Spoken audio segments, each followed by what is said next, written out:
नमस्कार, मी कृपा Sapkal news अनकटच्या prime time मध्ये आपलं स्वागत करते। बातमीपत्राला सुरुवात करण्याआधी बातमीपत्रातल्या महत्त्वाच्या हेडलाईन्सवर एक नजर टाकूया।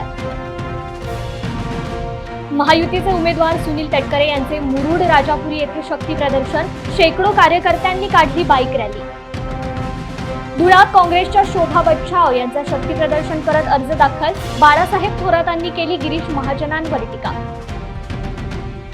अमरावतीच्या नांदगाव पेठ येथे शाळा पूर्व अभियान मेळावा उत्साहात पार, शाळा प्रवेशाच्या पूर्वतयारीसाठी मेळाव्याचे आयोजन। आणि पोलीस कर्मचाऱ्याला झोप लागल्याची संधी साधून अमरावतीच्या जिल्हा सामान्य रुग्णालयातून आरोपीचे पलायन। आता पाहूयात सविस्तर वृत्त। धुळ्यात आज महाविकास आघाडीच्या शोभा बच्छाव यांनी मोठं शक्ती प्रदर्शन करत आपला उमेदवारी अर्ज दाखल केला। तत्पूर्वी छत्रपती शिवरायांच्या पुतळ्याला पुष्पहार अर्पण करून माजी मंत्री बाळासाहेब थोरात यांच्या प्रमुख उपस्थितीत महारॅलीला सुरुवात करण्यात आली आहे। झाशीची राणी पुतळा चौकात सभा घेऊन महारॅलीचा समारोप झालाय। दरम्यान बाळासाहेब थोरात यांनी गिरीश महाजनांवर टीका करत डॉक्टर शोभा बच्छाव यांना निवडून देण्याचं आवाहन केलंय। उमेदवारी अर्ज दाखल करतेवेळी झालेल्या शक्ती प्रदर्शनात धुळे शहर, धुळे ग्रामीण, शिंदखेडा, मालेगाव मध्य, मालेगाव ग्रामीण, बागलाण या भागातील महाविकास आघाडीचे पदाधिकारी मोठ्या संख्येने सहभागी झाले होते। डॉक्टर शोभाताई बच्छाव यांचा उमेदवारी अर्ज मी दाखल केलेला आहे। येत असताना सुद्धा कार्यकर्त्यांची प्रचंड संख्या होती, हजारोच्या संख्येनं कार्यकर्ते आलेले होते। अत्यंत उत्साह होता, एक अत्यंत चांगलं असं चैतन्यमय वातावरण आम्हाला या मतदारसंघामध्ये दिसतं आहे। विजय आमचाच होता। एकंदरीत महाराष्ट्रातल्या परिस्थितीबद्दल काय बिचारा गिरीश महाजन दुसरे काय बोलणार ते, त्यांना ती सवय आहे 400 पार बोलण्याची, पुन्हा येईल म्हणण्याची। तसं ते बोलले असतील, ते स्वतःचं समाधान कदाचित करून घेत असावं। शेवटी जनता 4 तारखेला जो निर्णय देईल तो पाहिल्यानंतर त्यांच्या बोलण्यातला फोलपणा आपल्या सगळ्यांच्या लक्षात येईल। साताऱ्यात महायुतीचे उमेदवार उदयनराजे भोसले यांनी आपल्या प्रचाराचा चांगलाच धडाका लावलाय। दरम्यान आज उदयनराजे भोसले यांच्या प्रचारासाठी भारतीय जनता पार्टी महिला प्रदेशाध्यक्ष चित्रा वाघ या साताऱ्यात दाखल झाल्या असून त्यांनी उदयनराजे भोसले यांची भेट घेऊन प्रचारासंदर्भात विचारपूस केली आहे। प्रचार चांगला चालू असल्याचं सांगत उदयनराजेंना शुभेच्छा देऊन चित्रा वाघ साताऱ्यात प्रचारासाठी रवाना झाल्यात।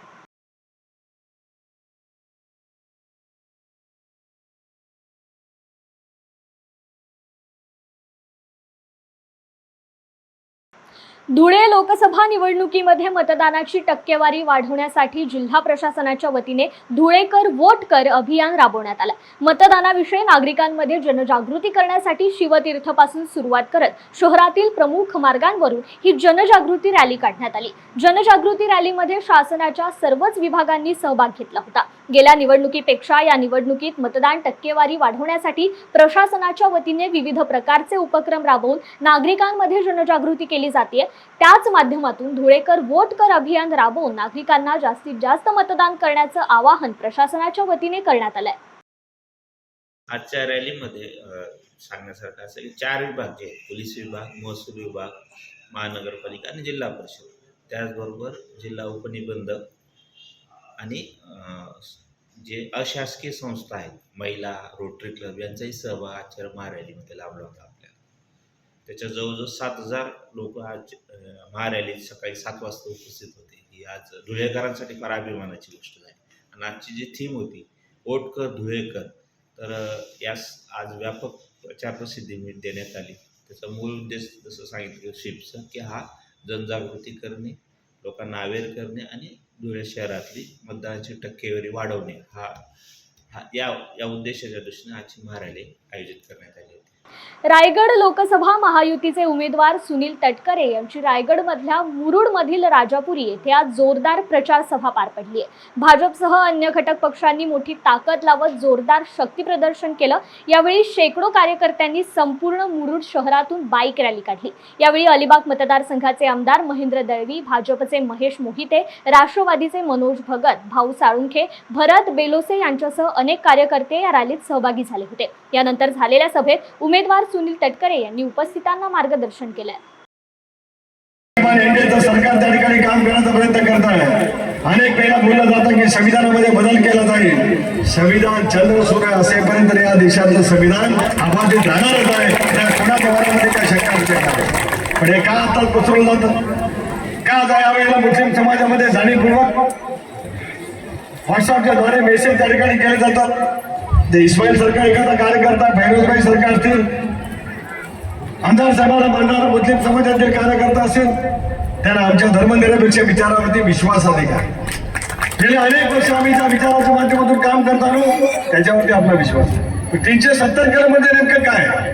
370 कलम कधी लागलं गेलं? जम्मू काश्मीरच्या परिसरामध्ये ज्या वेळेला खूप मोठ्या प्रमाणावरती वातावरण घडून झालं, त्याला इंदिरा गांधी पंतप्रधान होत्या, शेख अब्दुल्ला त्याला मुख्यमंत्री होते, डॉक्टर बाबासाहेब आंबेडकरांनी घटनेमध्ये 370 कलम केले. आमदार साहेब, अपवादात्मक परिस्थितीमध्ये त्या ठिकाणच्या गोष्टीची उपाययोजना करायला भारत सरकारला 370 कलमान्वये अधिकार आहे. आणि त्याच्यामध्ये सीमित केलं गेलं की काश्मीरमध्ये, जम्मू काश्मीरमध्ये व्यवसाय फक्त तिथले नागरिक करू शकतील, देशातले उरलेले करू शकणार नाही. हा त्याच्यातला निर्णय. तो होता म्हणून कोणाला त्रास झाला नाही, तो उठला म्हणून कोणाला त्रास झाला अजिबात. काही खोडसाळ व्यक्तींनी प्रियदर्शनी सहकारी बँकेसंदर्भात अफवा पसरवल्यामुळे जालना जिल्ह्यात असणाऱ्या बँकेच्या शाखांमध्ये ठेवीदार आणि खातेदारांनी धाव घेतल्याचं चित्र आज शाखांमध्ये दिसत होतं. ठेवी काढण्यासाठी ठेवीदारांची एकच झुंबड उडाली होती. या पार्श्वभूमीवर आम्ही प्रियदर्शनी सहकारी बँकेचे संस्थापक अध्यक्ष माजी आमदार विलासराव खरात यांच्याशी संपर्क साधला असता त्यांनी या सर्व अफवा असून यावर विश्वास न ठेवण्याचं आवाहन आपल्या खातेदारांना केलंय. प्रियदर्शनी बँकेच्या खातेदारांनो आणि ठेवीदारांनो, मी आपलं मनापासून स्वागत करतो. कालपासून बँकेच्या बाबतीत काही चुकीच्या अफवा उठलेल्या आहेत आणि आपण बँकेमधून ठेवी काढण्यासाठी घाई करत आहात. पण मी आपणास सांगू इच्छितो की प्रियदर्शनी बँक ही RBIशी कनेक्टेड बँक आहे. आपल्या 5 लाख रुपयापर्यंतच्या ठेवीला विमा कवच देण्यात आलेला आहे. त्यामुळे आपला पैसा कुठेही बुडण्याची शक्यता नाही. महेंद्र कोटक बँक व प्रियदर्शनी बँक यांच्यामध्ये कुठलाही संबंध नाही. परंतु काही समाजकंटक जाणून बुजून बँकेला बदनाम करण्याकरता काही अफवा उठवत आहेत. त्यावरती कृपया आपण विश्वास ठेवू नये. आपला संपूर्ण पैसा हा सुरक्षित आहे आणि वेळेनुसार आपल्या पाहिजे त्यावेळेस आपणास दिला जाईल याबद्दल खात्री बाळगावी. मी पुन्हा एकदा आपल्या सगळ्यांचे आभार मानून आपल्या सगळ्यांचं स्वागत करून माझं बोलणं इथं थांबवतो. कृपया आपण प्रियदर्शनी बँकेवर विश्वास ठेवावा ही नम्र विनंती. वेळ झाली आहे बातमीपत्रात छोट्याशा विश्रांतीची. लगेचच परत येऊ. तोपर्यंत कुठेही जाऊ नका. पाहत रहा न्यूज अँड कट. ऐतिहासिक वारसा लाभलेला मराठ मुलूक महाराष्ट्र. या महाराष्ट्राला विविध रंगी छटा आहेत. साहित्य, कला, पर्यटन, नृत्य, भाषा, संत परंपरा अशा विविधतेने तो नटलेला आहे. हीच गौरवशाली विविधता जपत सुवरंग मराठी केवळ महाराष्ट्राच्या सांस्कृतिक संहितेपुरते मर्यादित न राहता समकालीन नवकल्पनांवर आधारित कार्यक्रमांद्वारे मराठी मनोरंजन विश्वात स्वतःची एक अनोखी जागा निर्माण करत आहेत. मराठी मनोरंजन क्षेत्रातील उत्तम दिग्दर्शक, लेखक आणि निर्मात्यांच्या प्रतिभेचा पुरेपूर वापर करून मनोरंजनाचा आगळा वेगळा रंग उधळण्यास आम्ही सज्ज आहोत. स्वरंग मराठीचे उद्दिष्ट मराठी मनोरंजन क्षेत्रामध्ये मनोरंजनाची वहिवाट सोडून, रूढीवादी पद्धती तोडून मनोरंजनाचा समृद्ध अनुभव प्रदान करून देण्याचा आहे. म्हणूनच यात विविध पद्धतीचे मनोरंजक आणि माहितीपूर्ण कार्यक्रम स्वरंग मराठीवर बघता येतील. शेवटी एकच, धकाधकीच्या जीवनात धांगडधिंगा करण्यापेक्षा बसूया, हसूया, गाऊया, जगूया. नाती गोती श्रावण मोती गावामधले जीवंत रंग. नाती गोती श्रावण मोती गावामधले जीवंत रंग. चला जोडूया, चला पाहूया, जशी संस्कृती तसा स्वरंग. विश्रांतीनंतर बातमीपत्रात तुम्हा सर्वांचं पुन्हा एकदा स्वागत करतेय. नाशिक जिल्ह्यातील बोलठाण कृषी उत्पन्न समितीच्या आवारामध्ये प्रचलित कायदेशीर पद्धतीने हमाली तोलाई कपात करून कांदा लिलावाचं कामकाज आजपासून सुरू झालंय.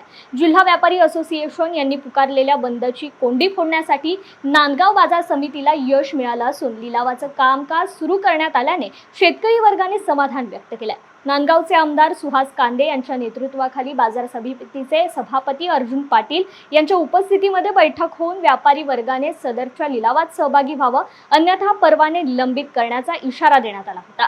त्यानंतर आज सर्व संचालक मंडळाच्या उपस्थितीत लिलावाचे कामकाज पोलीस बंदोबस्तात पार पडलंय. छत्रपती संभाजीनगरमध्ये पंडित दीनदयाल उपाध्याय शिक्षण संस्थेकडून मोफत योग आणि प्राणायाम शिबिर आयोजित करण्यात आलंय. सदरील शिबिराचं हे 15वं वर्ष असून शहरातील सिडको भागातील छत्रपती विद्यालयामध्ये दिनांक 2 मे ते 6 मे दरम्यान सकाळी 5:30 ते 7 या वेळेत हे शिबिर पार पडणार आहे. या शिबिराचं वैशिष्ट्य म्हणजे नामवंत योग शिक्षकांचं मार्गदर्शन साधकांना मिळणार आहे. मानसिक आणि बौद्धिक विकासासाठी योग हाच महत्त्वाचा घटक असून सदरील शिबिराचा सर्व साधक बंधू भगिनींनी लाभ घ्यावा असं आवाहन संस्थेच्या सचिवांनी केलंय. दीनदयाळ शिक्षण संस्थेच्या वतीने दरवर्षी आम्ही शिक्षक आणि शिक्षकेतर कर्मचारी, नागरिक आणि पालक यांच्यासाठी योग आणि प्राणायाम शिबिराचं आयोजन करत असतो. 2010 पासून याचं नियमितपणे 5 दिवसाचं शिबिर आम्ही या संस्थेच्या कॅम्पसमध्ये घेत असतो. यामध्ये परिसरातील नागरिक, शहरातील नागरिक, पालक मोठ्या संख्येने येत असतात. 5 दिवसाच्या शिबिरासाठी आम्ही तज्ज्ञ हे जे प्रशिक्षक आहेत वेगवेगळ्या क्षेत्रात काम करणारे त्यांना आम्ही बोलवत असतो आणि त्यांच्या मार्गदर्शनाखाली शिबिर संपन्न होत असते. या शिबिराचं मुख्य वैशिष्ट्य म्हणजे प्राणायाम आणि योगाद्वारे मेरुदंडावरील आजारावरील उपचार, मानसिक आजारावरील उपचार, शारीरिक आरोग्य आणि मधुमेहावरील उपचार यासाठी आवश्यक असणारे प्राणायाम, योग याचा प्रामुख्याने समावेश केलेला असतो. या शिबिराच्या आयोजनासाठी आमच्या संस्थेचे अध्यक्ष माननीय हरिभाऊजी बागडे, उपाध्यक्ष देवजी पटेल, तज्ञ आमचे संचालक सर्जेराव ठोंबरे आणि इतर सर्व पदाधिकारी आणि संचालक यामध्ये सहभागी होत असतात. त्यांच्या मार्गदर्शनानुसार काम हे संपन्न होत असते. यासाठी आमच्या शिक्षकामधून आम्ही समिती नेमलेली असते. रमेश डकले सर या शिबिराचे संचालक याचे प्रमुख आहेत. त्यांच्यासह इतर सर्व शिक्षक आणि यांच्या वेगवेगळ्या समित्या नेमलेल्या आहेत. त्यांच्यामधून या शिबिराला जास्तीत जास्त प्रतिसाद मिळावा अशी संस्थेच्या वतीने मी सर्व नागरिकांना आवाहन करतो आणि या शिबिराचा लाभ घ्यावा आणि आपल्या प्रकृतीच्या वाढीसाठी याचा उपयोग होईल अशी आशा आहे. अमरावतीच्या नांदगाव पेठ येथे शाळापूर्व अभियान मेळावा घेण्यात आलाय. शाळा हे विद्यार्थी विकासाचं केंद्र असून शाळा प्रवेशासाठी शाळापूर्व तयारी मेळाव्याचं आयोजन केलं जातं. असे मेळावे म्हणजे चिमुकल्या बालगोपालांच्या उत्साहाचा उपक्रम असल्याची माहिती आयोजकांनी दिली आहे. जिल्हा परिषद हायस्कूल नांदगाव पेठ येथील प्रांगणात अमरावती विभागीय शाळा पूर्व तयारी मेळाव्याचं आयोजन करण्यात आलं होतं. या मेळाव्यात मराठी आणि उर्दू माध्यमांचे शाळा पूर्व तयारी अंतर्गत 21 स्टॉल्सची उभारणी करण्यात आली. यावेळी परिसरातील प्रवेश पात्र विद्यार्थी, पालक, अंगणवाडी सेविका, शिक्षक, मुख्याध्यापक मोठ्या संख्येने उपस्थित होते. राष्ट्रीय शैक्षणिक धोरण 2020 मध्ये अपेक्षित असल्याप्रमाणे बालकांचं अंगणवाडीतून शाळेमधलं संक्रमण हे एक सुखद असावं या हेतूने मागील 3 वर्षापासून शाळापूर्व तयारी अभियान राबवण्यात येत आहे. या अभियानामध्ये शाळा आणि अंगणवाडी यांच्यामध्ये एक उत्तम सहकार्य स्थापित होत आहे. त्याचप्रमाणे पहिल्या वर्गामध्ये दाखल होणाऱ्या विद्यार्थ्यांची उत्तम तयारी सुद्धा होत आहे. या ठिकाणी आज विभाग स्तरावरचा शाळापूर्व तयारी मेळावा आयोजित करण्यात आलेला आहे. वेळ झाली आहे बातमीपत्रात छोट्याशा विश्रांतीची. तोपर्यंत कुठेही जाऊ नका, पाहत रहा न्यूज अनकट.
विश्रांतीनंतर बातमीपत्रात पुन्हा एकदा स्वागत करते। विदर्भ राज्य आंदोलन समितीच्या वतीने दरवर्षीप्रमाणे यंदाही 1 मे या महाराष्ट्र दिनी विदर्भातील संपूर्ण 11 जिल्ह्यात निषेध करून आंदोलन करण्यात येणार आहे। यावेळी काळ्या पट्ट्या, काळा गणवेश, काळी टोपी घालून जिल्हा मुख्यालयाच्या शहरातील केंद्रस्थळी तसेच महापुरुषांच्या पुतळ्यासमोर महाराष्ट्र दिनाचा निषेध केला जाणार असून ही येणाऱ्या नवीन सरकारसाठी एक प्रकारची चेतावणी असणार असल्याचा इशारा विदर्भ राज्य आंदोलन समितीचे ॲडव्होकेट वामनराव चटप यांनी पत्रकार परिषदेत दिला। यावेळी विदर्भ राज्य आंदोलन समितीचे डॉक्टर श्रीनिवास खांदेवाले, अरुण भाऊ केदार, मुकेश मासुरकर, डॉक्टर रमेश गजबे, नरेश निमजे, ॲडव्होकेट मृणाल मोरे, प्रशांत जयकुमार, रवींद्र भामोडे, गुलाबराव धांडे यांची उपस्थिती होती। आता निवडणुकीची रणधुमाळी संपली। आम्ही तेवढ्या काळात आचारसंहितेमध्ये प्रारंभीवर होतो आणि नेहमीप्रमाणे आम्ही 1 मेला हा काळा दिवस पाळतो। त्या दिवशी आम्ही सगळे काळ्या पट्ट्या, काळा ड्रेस, काळी टोपी, जे शक्य असेल जे असेल ते दर्शनी भागावर लावून आम्ही त्या दिवशी महापुरुषांच्या पुतळ्यासमोर असा निषेध दिन पाळतो, काळा दिवस पाळतो। आणि दुसरं महत्त्वाचं असं की आम्ही स्वतंत्र विदर्भाची मागणी नव्या सरकारकडे दाबून करायच्या दृष्टीने निदर्शनं करतोय की जेणेकरून येणाऱ्या सरकारला हे आंदोलन दखलपात्र आहे आणि हे आता करावं लागेल आणि मागच्याने केलं नाही म्हणून त्यांची अवस्था विदर्भात गाठका भी पोया रामकृष्ण पाया तीर्थका पुण्य में हात न लगा असं झालं आहे। मोर दॅन 50% विदर्भातल्या आपली जागा या आजच गेल्या जमा आहेत। अमरावतीच्या जिल्हा सामान्य रुग्णालयात उपचारासाठी दाखल असलेला आरोपी पोलिसांच्या हातावर तुरी देऊन फरार झाल्याची घटना घडली आहे। मिळालेल्या माहितीनुसार अकोला जिल्ह्याच्या संग्रामपूर तालुक्यातील सुंबा येथील आरोपी विलास तायडे याची अमरावती येथील मध्यवर्ती कारागृहात रवानगी करण्यात आली होती। आरोपीला डोक्याला लागलं असल्यामुळे अमरावती येथील जिल्हा सामान्य रुग्णालय येथे उपचाराकरिता दाखल करण्यात आलं होतं। मात्र 29 एप्रिलच्या मध्यरात्री 2 वाजता पोलीस कर्मचाऱ्याला झोप लागल्याची संधी साधून आरोपीने पलायन केलं।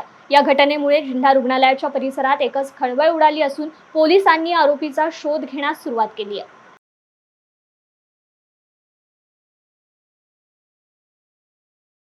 वेळ झाली आहे या बातमीसह प्राईम टाइम मध्ये इथेच थांबायची। पाहत रहा न्यूज अँड कट। धन्यवाद।